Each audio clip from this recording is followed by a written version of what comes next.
All right, so let's say I want to first start pulling off of the form. Whatever method I'm going to do, I need to score and slip this vessel, which means I have to make a decision about where the handle is going to start, right? Is it going to start up here? Is it going to start here? Where is it going to start? Where is it going to end? I need to have a decision. So I'm going to start it right about here.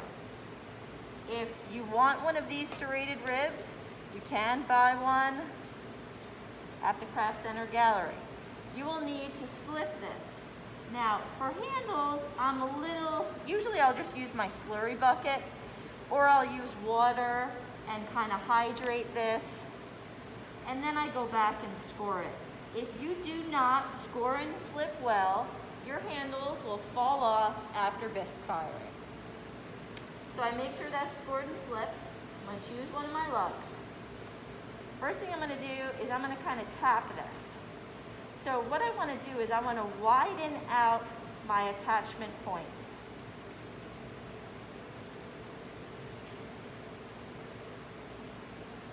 Do you see how it's a little bit wider? How I flared it? I'm going to take my rib tool and I'm going to score it. As I'm scoring it, I'm even flaring it even more. Can you score with other tools, or can it only be the rib tool? You could use a needle tool. You could use a fork. I have this little nifty guy here that I brought out thinking that I couldn't find my serrated rib. This is just multiple little prongs. So anything that you can do to score, needle tool, multiple needle tool marks would be fine. So I'm going to hold this. Hold my mug, hold my hand here, so I'm not going to dent and distort the whole entire shape. And I'm going to push this into it. Now, the goal when it comes to scoring and slipping is that you are locking together the score and slip marks.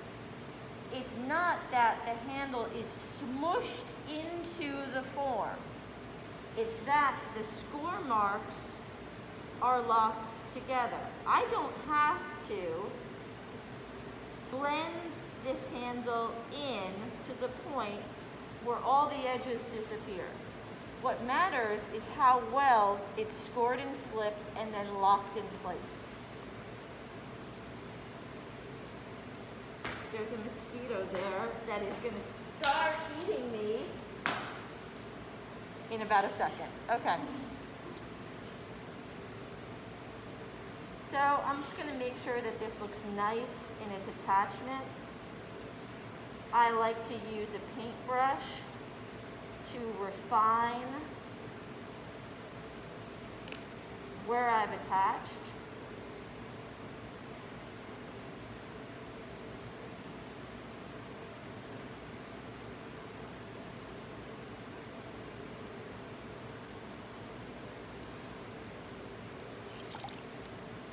Using my sponge to clean this. All right, so it's nice and attached. All right, so just as I held that mass of clay, I will hold this. All right, so first things first, I have to hydrate this. So I'm doing very little pulling right now, very little pressure. My goal is that in the same sense as when you're centering and you're coning the piece, you're working up and down. When the clay wasn't hydrated enough, it would start breaking. Am I correct? A lot of times it would start breaking as you're doing that. Same thing goes for this. If I don't hydrate the clay prior to pulling, I'll get a lot of breaking.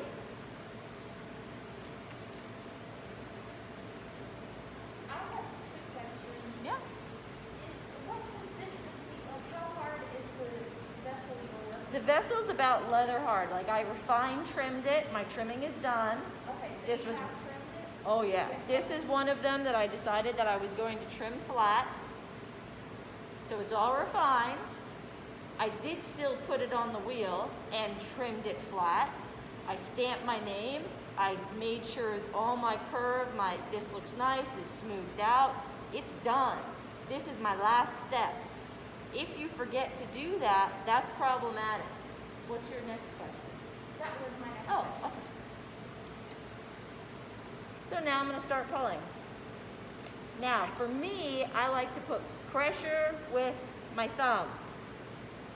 Now, you're watching from this end. What I normally do is that you'll see is as I pull, you'll see it starting to shift in one direction. You'll see it starting to kind of twist, which I don't really like. It's not good. But what I always do is I turn it this way, and I can see it has a little twist, and I'm going to fix it. And I turn it back. I'm going to keep pulling. And I'm sure it's twisted again, so I'm going to turn it. And I'm going to straighten it. All right. Keep pulling. I'm putting pressure with my thumb. Pressure with my thumb.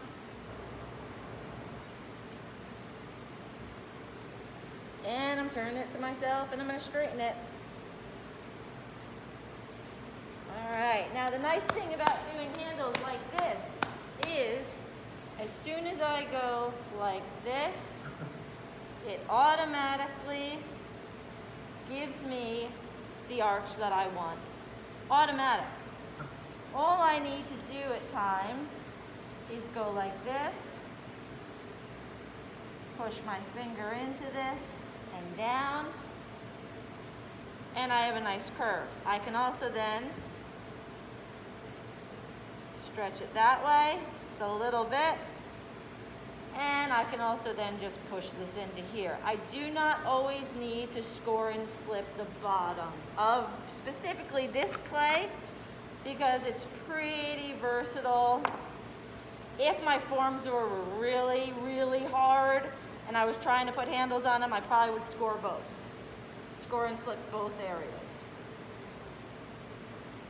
All right, refinement afterwards. I let this set up for a bit. Okay, it's got to set up.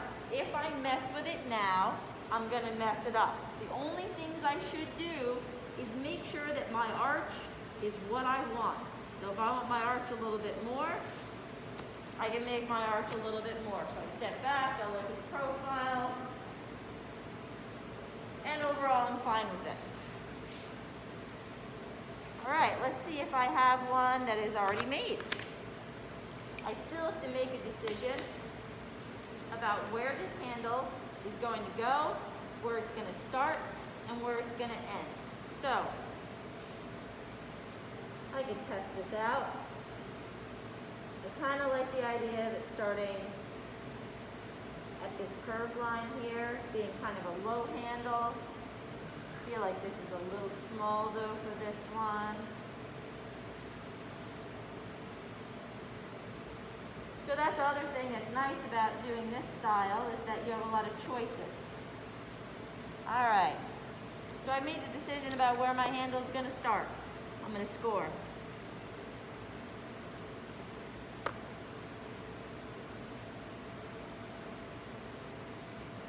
This piece is much stiffer than that one.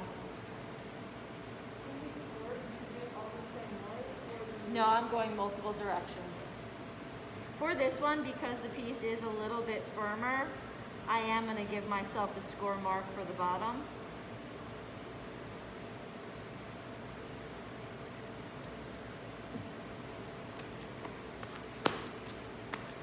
Okay. When I have a handle that I've already pulled, I will make sure that I flatten out the handle if I can. If I can't, then I hold it as an arch like this. And I'm going to cut it with a bevel edge. So I'm going to hold it and cut 45 degrees. And then I'm going to score this.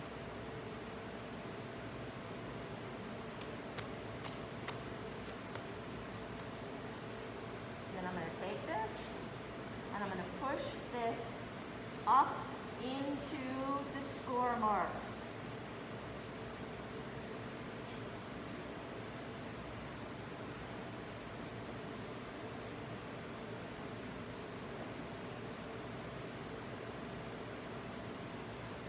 I'm going to make sure it's straight. And then I will push the bottom into the score marks.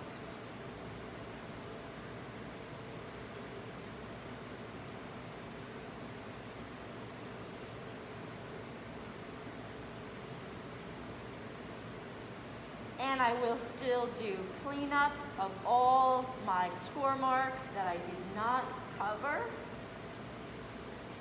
I could do that with a paintbrush. Overall, I think it's a little large. It seems like it's an ear that's coming out. I am not satisfied with it. I think it was not a good decision. And if that happens, off it goes. Clean it, and I'll put another one on. Trust me, you're gonna have to do that. You're gonna have to be okay ripping the handle off, refining it back,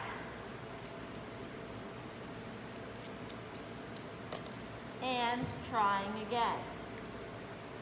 So, have any of you looked at mugs, shapes that you like, things like that, wanting to replicate those? You saw one or two, yeah?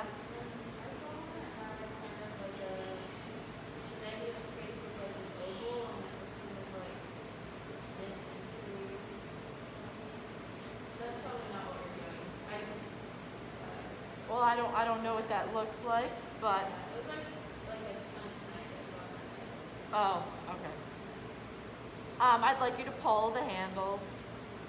All of these handles should be pulled, not a slab. Trust me, I'm gonna know. If you don't think I'm gonna know, I'm gonna know. I know what a slab handle looks like. I know what a coil handle looks like. Even if you fudge it so you smooth it out, I swear I'm gonna know. So, you gotta pull them. I did show a few examples of how handles were when they were pulled upside down. They're hard to do, I'm not gonna lie. That requires a lot of practice. So I don't even want to go into that right now because I think it's actually just a little advanced. I'd like to see first a solid attempt on just pulling handles and attaching. This will be enough for you guys to do at this point. I do, again, recommend starting like this, seeing how well you do. If you want to start practicing the pulling off of the form method, my advice would be to find something like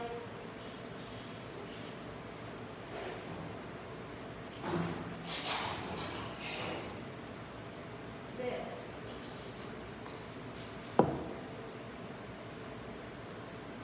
It will not stick to bisque very well. Okay, that's why I didn't pick anything bisque up there. The raw clay will usually just fall right off. So I can practice pulling, okay? And instead of ripping it off your form multiple times, which at times will cause a hole. If you do it enough times, it will wreck the form. So you have a few times you can do it, but at a certain point, you're done. So practicing like this as well is helpful.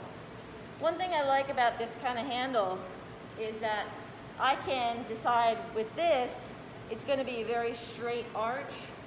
But if I go like this and I'm directing my pull very much downward like this, so very angled, if I go like this, I have a sharper loop. So I have a lot of control on how my handle will appear. So that's my handle demo. I am excited.